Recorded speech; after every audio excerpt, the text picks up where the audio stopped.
Sometimes the Lord calls us to clear a new path forward for our families, and it can feel lonely at first.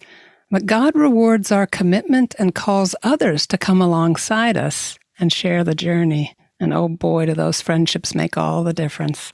I'm excited to welcome back a very good friend of this podcast and mine, Charbel Raish, here to share about the importance of a few good friends. Stay with us. Welcome to Homeschooling Saints, the podcast that helps you create the homeschool you love for the people you love. Our host is Lisa Mladinich, a Catholic life coach, TV host, best-selling author, and an instructor at Homeschool Connections. Before we get started, remember to subscribe to this podcast so you never miss an episode. And if you're watching on YouTube, click the bell to join our channel. Welcome, I'm Lisa Mladinich, your host. Today we're talking with Charbel Raish about the importance of a few good friends. Charbel Raish is married to Christine, and they have been blessed with 8 children together. Charbel has a passion for inviting people to get closer to discovering the fullness of truth, and invites anyone who is willing to help him on this mission of evangelization through Parousia Media. Charbel has 2 degrees, a Master of Arts in Theological Studies from the University of Notre Dame in Sydney, and his undergraduate degree in Personal Development and Physical Education from the Australian College of Physical Education in Homebush Bay. He has over 10 years of experience as both a phys ed teacher and a religion teacher for primary and secondary schools. Currently, Charbel is working full-time with Parousia Media, his greatest passion, which specializes in faith formation resources and events. Over 1 million people have been evangelized through the work of Parousia Media, and well over 300,000 resources have been distributed around the world. Find Charbel Raish at www.parousiamedia.com. That's in your show notes. And the spelling is PAROUSIAMEDIA.com. Charbel, welcome back to the program. Thank you for having me, Lisa. It's always great to be with you. Yeah, thanks so much. And in case anyone hasn't noticed, Charbel is Australian. He's on the other side of the world, so it's always a little bit of a Rubik's Cube finding time to meet. But thanks so much for making the time. And you're in that busy environment there. So, gosh, appreciate you. Yeah, no problem. It's great. Yes, from the future. We're about 16 hours, I think it is. The daylight savings keeps changing. There's in the States, you've got your hour clock that goes forward and then back twice a year, and we do as well. The problem is we do it at different times of the year, so it's about 4 times a year we've got to keep watching our clocks. So that's the trick with time zones. Yeah, I didn't realize it was so complicated syncing it up. I always kind of rely on your math. That's right. I've been forced to be good at maths because of that. Yeah, exactly. See, that's what you have to tell your children. You never know when it's going to creep into your everyday life. So start us off just with, give us a definition personally of what you consider to be a good friend. What does that mean? Yeah, absolutely. A good friend is someone who accepts you for who you are and wants to be with you, and how at the same time wants what's best for you. And it's sort of, I liken it to a link with love. What is true love? And true love is always about the other person. It's never about yourself. And true friendship should be built on that, in the sense of, and I'm not talking about romance and erotic love. I'm just talking about the simple friendship where we look out for each other, and we're not envious or jealous of each other. We're not backstabbing or anything like that. We're not in competition with each other. We're just there for each other, and we accept, I guess, who that person is. We're not there to change them in a way that goes against what they're called to be, but we also want to share and have discussions and robust, maybe debates on things, but that doesn't shake a friendship. That should actually enrich a friendship. And so, it brings me memories of my high school friendships where I had all those Islamic friends who, some of them didn't want to be my friend after I came back to my faith and as a Catholic, where others still remain to be my friend, even though I was not a Muslim. And so it was great to connect and stay with them, even though I, in some way, betrayed them, if you like, because I didn't stick to Islam. And so it was great to see that the true friendships were the ones that lasted beyond those differences. And it's great to see. And that really helps us in defining who a good friend is. And I think we need to learn to be that good friend, and then we know what we can sort of see in others to see who are our true friends. Wow, you've blown my mind. So wonderful to hear that you were able to, in a situation that could have been really explosive, and I'm gathering that for some of the friends it was, that you shifted back to a Christian and a Catholic way of life. Some of the ideas that you just spoke of so powerfully are really being accepted and having someone to be really loyal to you and be willing to have there be difficulties in the relationship and stay the course. Yes, absolutely. It's important because we can live a selfish life where it's only about us, and that can be a very miserable place after a while, because you can only talk about yourself for so long, and then when we do focus only on ourselves and not on others, I think life as we know it starts to become more of a burden. It's not freeing. It's not enriching. It's not fulfilling in any way. And you actually lose your peace. You lose your sense of even identity, and you lose your purpose and outlook in your life in general. So I think it's important. We're made as humans, as social beings, we're made to interact with others, and we're made to be looking out for each other. And I think that's why friendship is such an important part of an important type of relationship. And that's why it's important that we foster good friendships. Yeah. And you and I touched on this before we hit record, but every authentic friendship, that place of meeting with that selflessness as a key ingredient, leads us back to Christ in some way, doesn't it? Absolutely. But Christ is the key. He's our true friend, isn't he? Christ is always there for us. He never leaves us. For Catholics, he's always there in the tabernacle, and that symbolic nature. Jesus just is waiting for us to turn to him. But for all of us, we can call on Jesus because he is everywhere. And so if you call on him, he's there for you. And so sometimes people have this false idea that you can't, be angry with God. And so sometimes if you don't understand something, it's okay. Talk to God about it. And Christ is he's a person, right? He's a real person who actually lived on this world. He knows the pain and suffering we go through. And why not reach out to him as your best friend? And he understands what we are suffering, sometimes better than what we understand. So turn to him, your absolute best friend in the world, and your perfect friend. Yeah, I love that you touched on anger, because there have been a couple of notable moments in my life where I have unleashed my real feelings on Christ, knowing that he would receive my broken expression of pain tenderly. And I can sense at this point in my life, as someone who's been in the faith for a long time, I can sense him leaning in when I bring my real heart to him. I don't mean that I'm being abusive or horrible to God. I just mean that if I'm angry, I'm angry, and we do get angry. We get really hurt and scared, and those things can really inflame our emotions and wreck our peace. But he can handle it. That's spot on. That's what I love about our faith.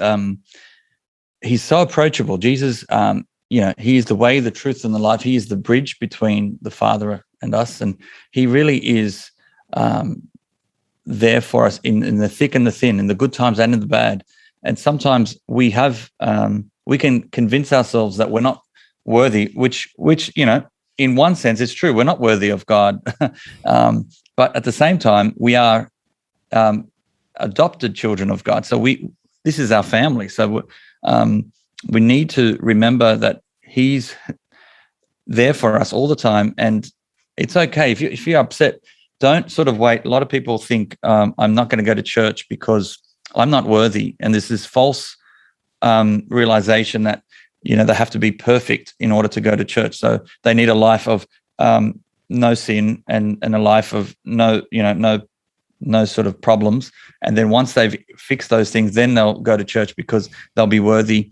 And they might look at other people who go to church as perfect or super holy. And that's not true. We're all broken, and if we're going to wait till we're perfect, we're never going to get to church. So let's turn to God right here, right now, wherever we are, and He will hear us. He'll listen to us, and I'm sure if you even stop and listen, you may even hear Him. Yeah, amen. And I want to add one point, just tag team onto this idea of perfection, is if you finally feel you're good enough and walk into church and start to get to know people, you're going to be disappointed if you think that they're all, in a state of constant holiness. I love that Pope Francis called the church a field hospital for sinners, because that is precisely what it is. We are there because we need it, not because we deserve it. And there are also people with this false idea of perfection too, who will leave the church on the basis of some of the human behavior under that roof. And that's walking away from Jesus, who is the perfect friend, as you put it, because of human sinfulness, which is a big mistake. So true. So for us homeschoolers, put us into this framework of how good friendships actually help us in our journey to educate our kids. Oh yeah, it's a huge help.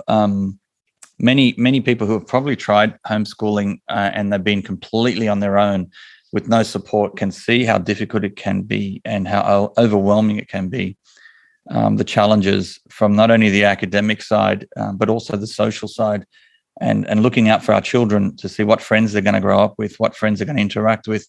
And if it can be very difficult on your own all the time, although so there's a balance. You've got to strike a balance. It's very important to have family time, but it's also important to have opportunities to interact with others too, so the children don't feel like they're alone, and so even you as a parent don't feel like you're alone.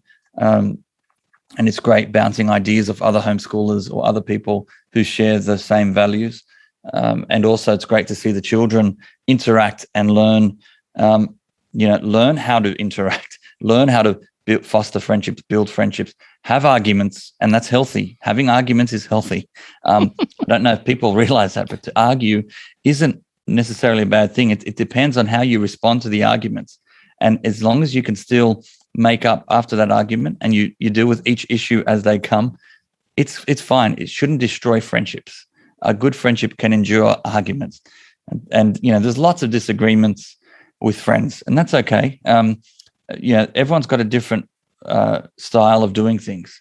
And so we should. We are unique. We are individuals made in the image and likeness of God. So we have things that unite us all, but we also have things that we stand out uniquely. We are so unique, and that's what's beautiful about being human and a child of God. And we need to embrace our own identity.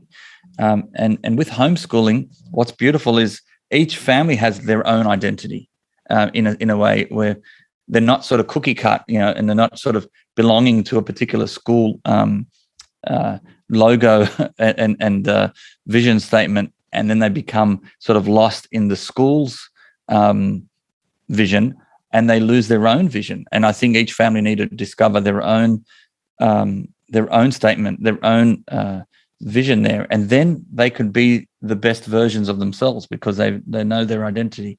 So having good friends is important, and in our case, we absolutely valued it more than ever, especially in lockdown, because during lockdown we lived right next to other homeschoolers, so literally we in each other's backyards. So it was very nice to see the kids interacting and not knowing what's going out in the world. They actually are oblivious to what's going on. I mean, they know to pray for the world all the time, but they're not affected by it in the sense that they had still access to their friends and parents as well. We could pray together, play together, and have meals together, and study together. And I think all of those things are quite powerful and help sharpen our sword in all the different aspects of our life.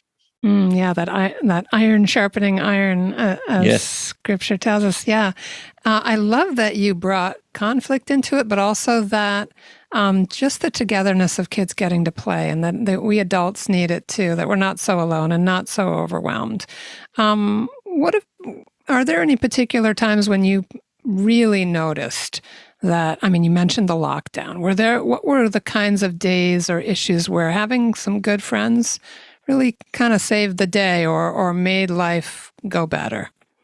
Yeah, I mean, certainly when the lockdowns happened, we had no access to the churches, and so you can that can be a real difficult time, especially when church is so part of your life. When we would have part of our routine where we strive to go to daily mass, and not having that, and it was about 4 months, our most recent lockdown, where the churches were closed. That was very difficult. However, having the friends there, we were able to come together and pray. So we would we would make a regular effort to have a family or a network rosary. So the friends, 3 or 4 families coming together and pray the rosary together, sometimes a Divine Mercy Chaplet. And we'll have an afternoon tea. So we'll have, a bit of tea, coffee, and some snacks, biscuits, and just the kids would play, and the parents could catch up, and would do that multiple times a week. It wasn't sort of, the scheduled once a week that it used to be. It was now sort of 4 or 5 times. And we really bonded with these other families. And because we didn't even have access to our own family, our own siblings, our own cousins, our own aunties and uncles and own parents, we were able, as homeschooling families, connect with other homeschooling families and really bond. And it was powerful to see that we had each other's back, and yeah, I think I really valued the friendship more than ever in the last 18 months. That really showed me the importance of good friends, especially during the times we've been experiencing lately. Wow, yeah, that's really what a lifeboat in a storm, huh? To have those great friends for you and your kids, and that sense that each family, as you said, it's not one big banner of we are homeschooling families and we're all the same, but each family has its own internal wisdom. Mm-hmm. And so rubbing up against those cultures and ideas really does kind of stretch us out and allow our kids, I think, ultimately to be good world travelers even, because when you see how different each culture is and their food and their family rules and the way they pray and all of that, it really is kind of heart and mind expanding, I think. I totally agree. That exposure to various family approaches, so everyone does have their own culture, and it is beautiful to see the children sort of learn them and then have discussions with us. So, Dad, what, the Smiths would do things differently than us, and they'll ask, can we do that or approach that, or they might even say that's a bit weird, and so that's different. It's just because they're not used to it, and it allows for discussion in the family home around the dinner table. We can really just sort of share ideas and grow from that, and it's beautiful. And the other thing is that their actual attendance. So if you do, sometimes you can do classes together, and they actually improve their behavior because they're trying to, not stand out, and they want to make sure that they are not a nuisance. If the other kids are listening, whether they'll listen, it's sort of the majority rule. So you want to make sure that they're all listening. And the other thing is also prayer. It's great when they see other children pray that they become a lot more attentive in prayer, more focused, and are inspired to pray, I guess. So it is a beautiful thing. So I think it's finding the balance where you can have, and it's very important to have family time, your own family unit, but as well as start to interact as well. And a good handful of times during the week is very healthy. I think, not 24/7. And I think there are lines that you want to try avoid crossing. So if you go for long periods of time without any socialization, that can be quite difficult. But if you go long periods of time where you're not having any family only time, that also can be damaging in a sense where you don't want the children to always be living, with the other families and forgetting who they are in your family unit. So it is striking a balance. And so we've had to come up with some, like a rough timetable where we respect each other's family time. And so in our situation, because we have 3 families on one property, we live in a semi-rural area. And so we have 3 homes sharing 8 acres. Wow. And so it's beautiful, nicely spaced. The children just run, and some of them are, hanging out the back door, and they want to play. And, and sometimes it's at the wrong time. We're trying to focus on schoolwork, and sometimes the younger children would come and they just want to play.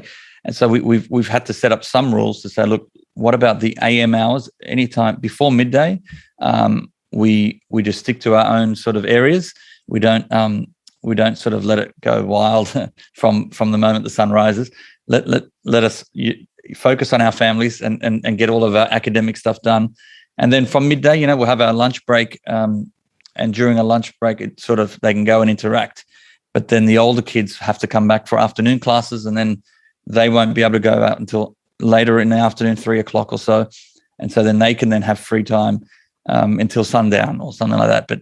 But having some basic structure to at least give us a balance of family-only time as well as interaction with other families. And I really want to see our own children be best friends with each other as well. And we can forget that family isn't just a title you give someone, a relative, and you're stuck with them.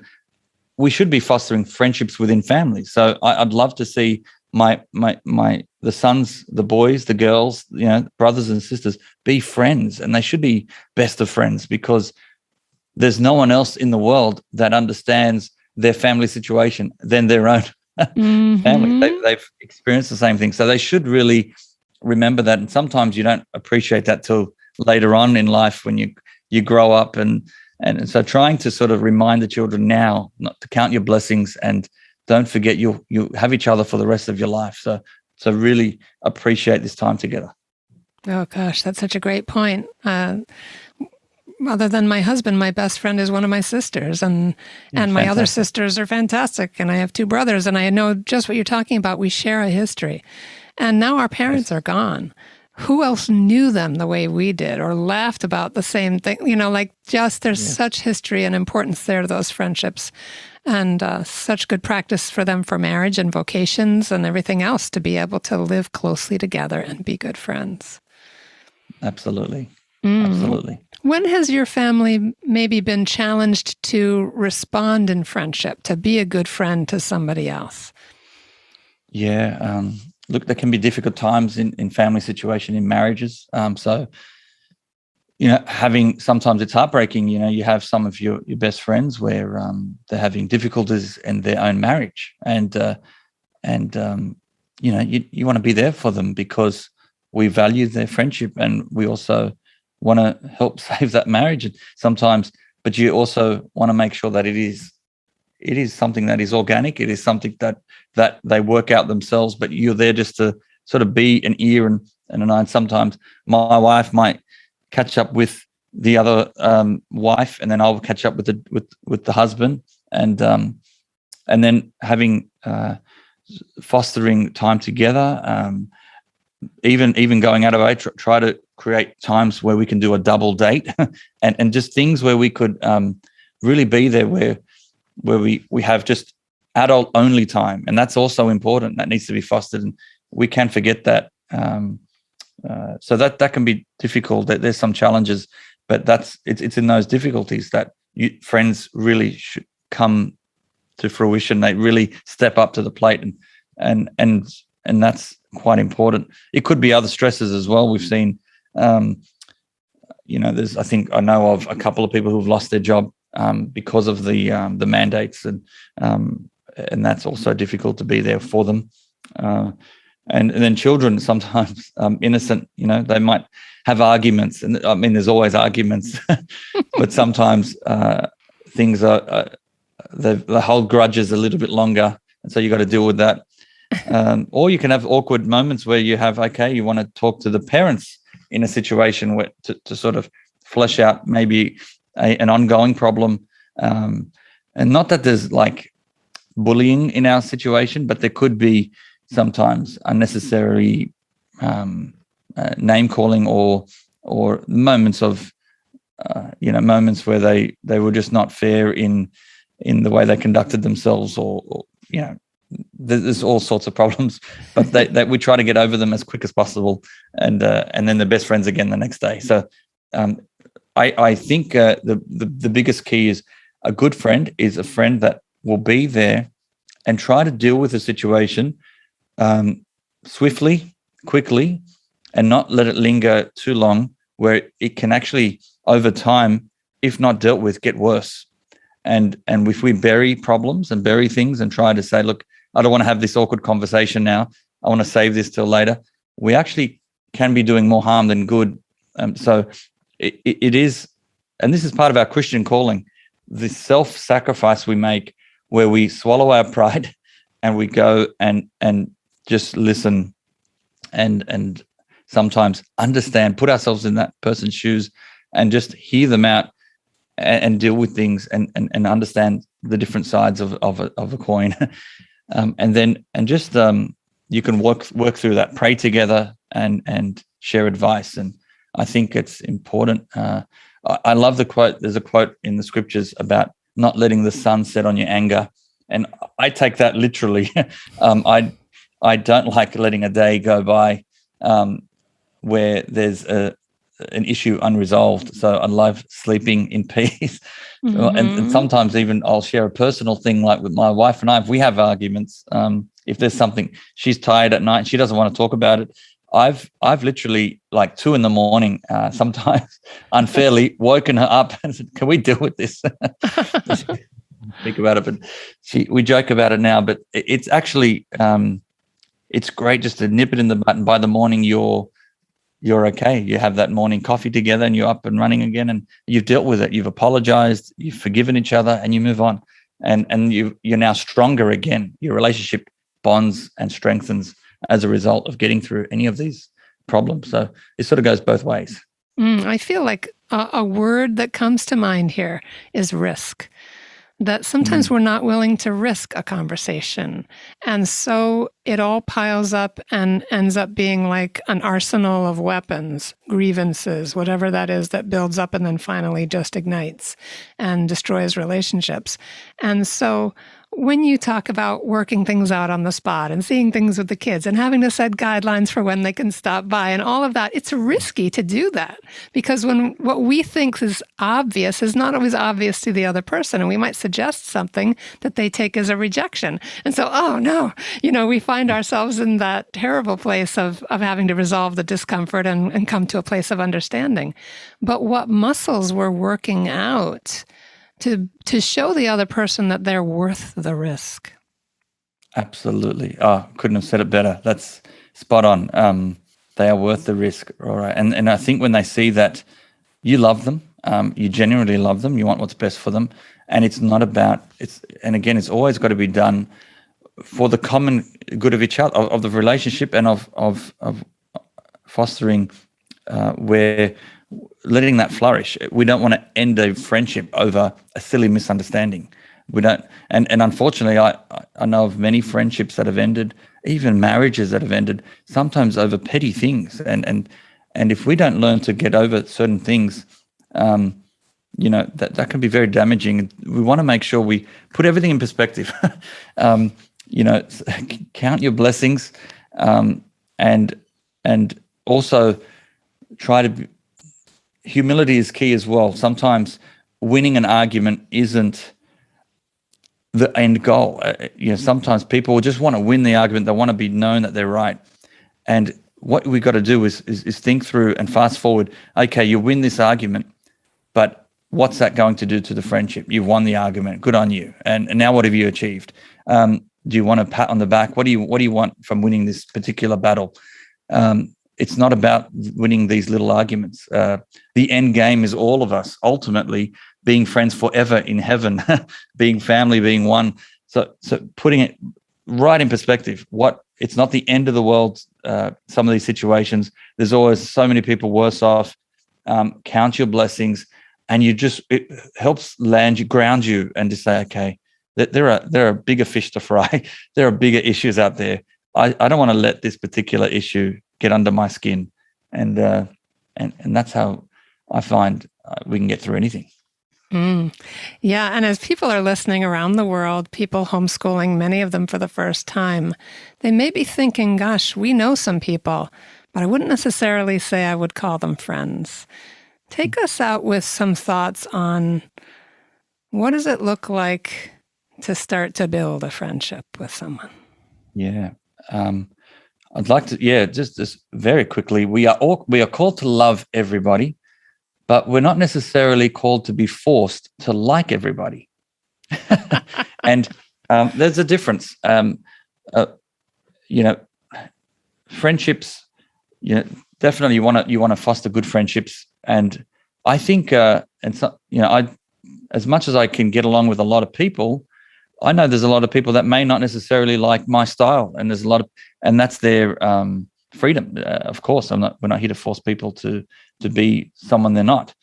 And so I think being balanced with a good friend. There's lots of preconceived ideas. Some people think you need one best friend, and that one best friend is the only friend you're going to have, and that one friend is the one you can confide in, and it's so important to have that. Look, is there anything wrong with having 2 or 3 best friends? I mean, we work ourselves up all our lives to say, who is your best friend? Who says you have to have one best friend? On the flip side, who says you have to have so many friends? Why do you need to have hundreds and hundreds of friends? Who cares how many friends you have on Facebook, or how many friends you have that you invite to your party or your wedding, and you start looking at who are my actual friends? It can be exhausting and tiring if you're going to try manage hundreds and hundreds of friendships as intimate as each other. So there's naturally going to be, it sort of sorts itself out. Let it flow naturally. Based on, there's only so many hours in the day. There's only so many moments you can be present to people. And so who are the ones around you in your sort of setting? Who are the ones that you can interact mostly with? And I think that can really forge good friendships, people you are in constant contact with. Of course, there are other friendships that are long distance relationships, and I've got still friends from high school that I only catch up with maybe a handful of times a year, but we call each other best friends, even though I may not share every secret with them. But I do know that they've been a long-term time friend over 30 years, and I know I can still turn to them. They'll have my best interest in mind, and I've got their best interest. So it's interesting.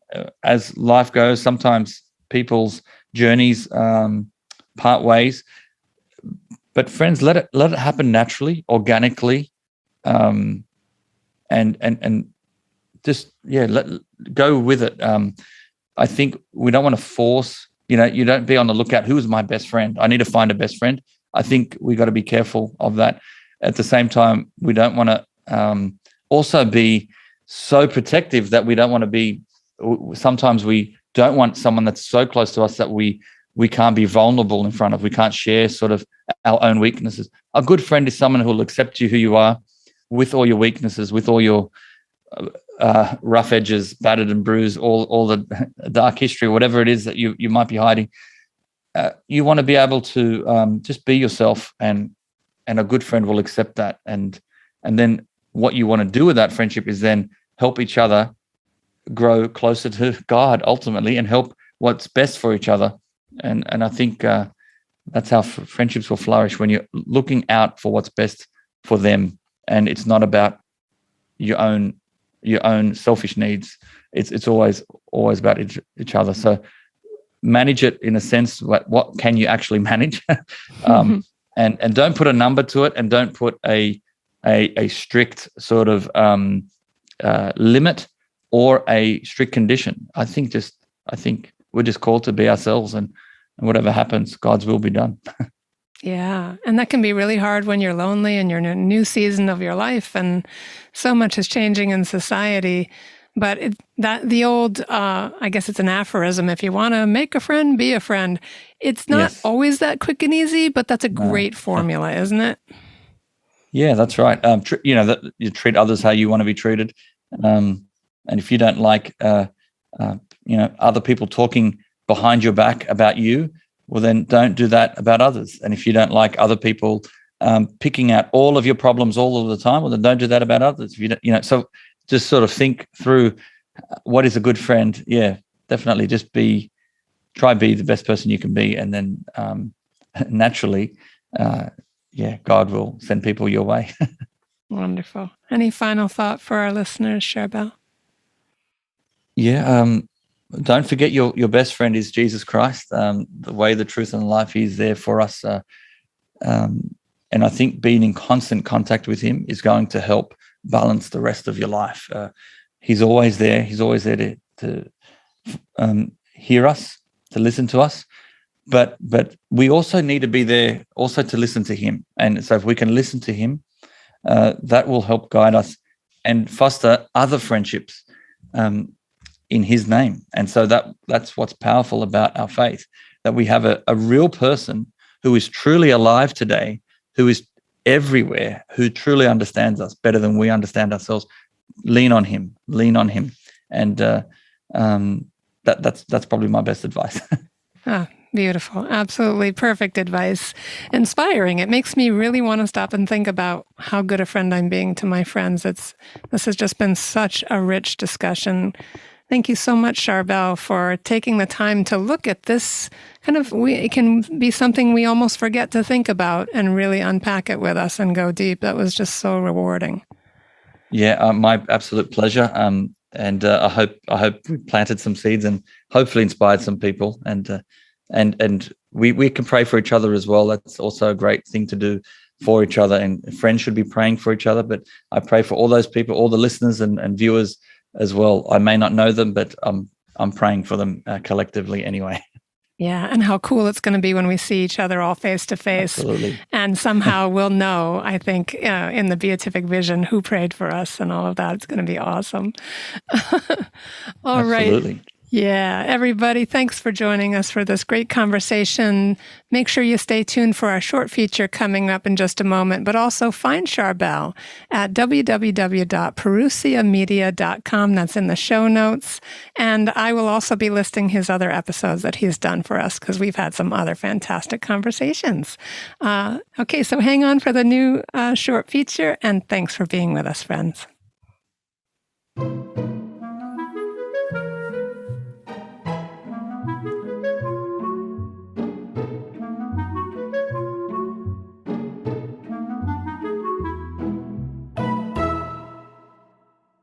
Hi, I'm Dave Palmer, an instructor at Homeschool Connections. I teach a class called An Introduction to the Summa Theologia, and I've enjoyed doing these various lessons once a month, kind of giving you little snapshots of what the Summa Theologia is all about by St. Thomas Aquinas. And if you remember last video, we talked about human nature, and in particular, what makes us different from the other creatures out there, from angels to birds to flowers and snakes and grasshoppers and rocks. And there's a very specific thing that makes us different, and it has to do with what is our end. What does God have planned for us as far as our final destination? And so that's what we're going to talk about now as we get into the second part of the Summa, which is called Prima Secunda, which is just the first part of the second part of the Summa.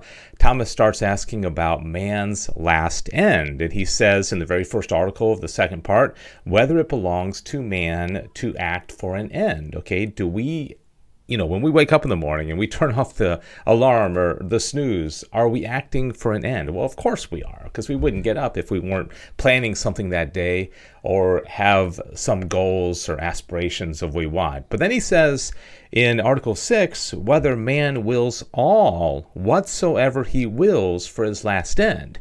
So now he's saying, is everything that we do, from driving to the grocery store to driving the kids to school or going to work or the park, is that all ordained towards our final end? And Thomas says, Yes, everything we do. Now, this will change the perspective of how you see all the activities, okay? And here's what he says. This is the only part of the Summa that I'll actually, read a chunk of, because I think it's very important. He says, man must of necessity desire all whatsoever he desires for the last end. This is evident for two reasons. First, because whatever man desires, he desires it under the aspect of good. And if he desires it not as his perfect good, which is the last end, which is God, he must of necessity desire it as tending toward the perfect good, because the beginning of anything is always ordained to its completion, as is clearly the case in effects both of nature and of art.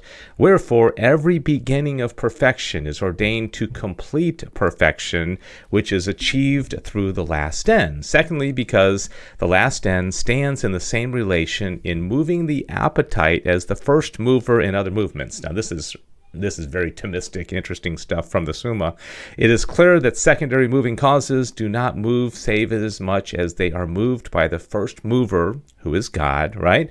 Therefore, secondary objects of the appetite do not move the appetite except as ordained to the first object of the appetite, which is the last end. It's kind of deep philosophy, but it's very, very key in Thomistic philosophy to understand that God moves us to our final ends. So all the secondary things that we're doing, waking up and driving to work and the kids to school, these are all ordained ultimately by God, from God, and to God. So really, really interesting. Okay, so what makes man happy? Well, you can probably imagine it's not wealth or honors. Thomas goes through all these in the Summa. Bodily goods, pleasure. Okay, if we're really wealthy, is that going to make us happy? Doesn't mean we're not happy. Or if we have a lot of power, political power, or we're good at sports and we win championships, or we have the perfect boyfriend or girlfriend or husband or wife, or perfect food or pets, are any of these going to make us ultimately happy? Well, as you can probably guess, Thomas says no. All right, so finally he says, well, what does man's perfect happiness consist in? And he concludes, and I think you would probably agree, that it is in the vision of the divine essence. It is knowing God, okay, which ultimately we only can do when we get to heaven, right? So then he asks the question also then, well, can we be happy in this life at all? I mean, we see people out there that seem to be happy, and we all experience some degree of happiness in our life, don't we? And Thomas says succinctly, a certain participation of happiness can be had in this life, but perfect and true happiness cannot be had in this life. Okay, this is a optimistic outlook, because yeah, we can be happy to some degree, but the ultimate happiness is what we are moving towards, and that can only be found in God, and that is what we aspire to at the end of our life, to get to heaven, the beatific vision, and being united to our Creator, our loving God. All right, that's going to do it. Thanks for joining me. I'm Dave Palmer, instructor of an introduction to the Summa Theologia here on Homeschool Connections. God bless you. And that's our show for today. Our program is sponsored by homeschoolconnections.com. Be sure to subscribe to Homeschooling Saints and leave us an honest review. God bless you, and thank you for joining us.